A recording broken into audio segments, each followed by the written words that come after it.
Guys আজ একটু মাঠের দিকে ঘুরতে এসেছি, আর ঘুরতে এসে যে এরকম হরিণ দেখতে পাবো ভাবতেও পারিনি। তো গাইজ কেমন আছো তোমরা? আশা করছি তোমরা সবাই খারাপই আছো। আর এখন আমি ট্রেনিং আছি, সেটা তোমরা কিসের ট্রেনিং ভালোভাবেই বুঝতেই পারছো। যেহেতু আমরা এখনো জুনিয়র, তাই আমাদেরকে এখন পেঁয়াজি ভাজা শিখতে হচ্ছে, আর যারা সিনিয়র তাদেরকে চপ ভাজানো শেখানো হচ্ছে। আর ফাইনালি ট্রেনিং শেষ করে আমরা পেঁয়াজি আর চয়াকার দন্তনাকার চুর দিয়ে মুড়ি খেতে বসেছি। তো গাইস মুড়ি খেয়ে মাঠের দিকে একটু ঘুরু ঘুরু করতে চলে এসেছি। আর এদিকটা ছিল ঢালাই রাস্তা, আর এদিকে পুরো কিন্তু মাটির রাস্তা।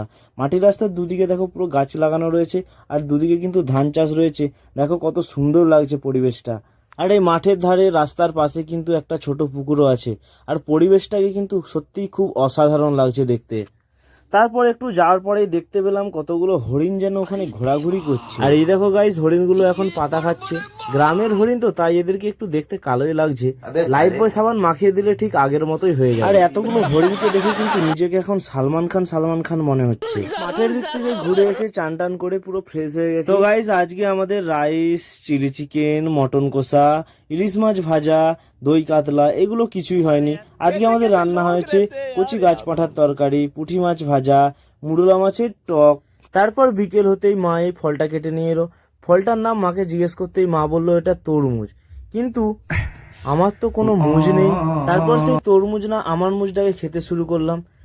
তো গাইজ আমি আমার মুজ খেতে থাকি, আর তোমরা ভিডিওটা ভালো লাগলে লাইক করে সাবস্ক্রাইব করে দাও,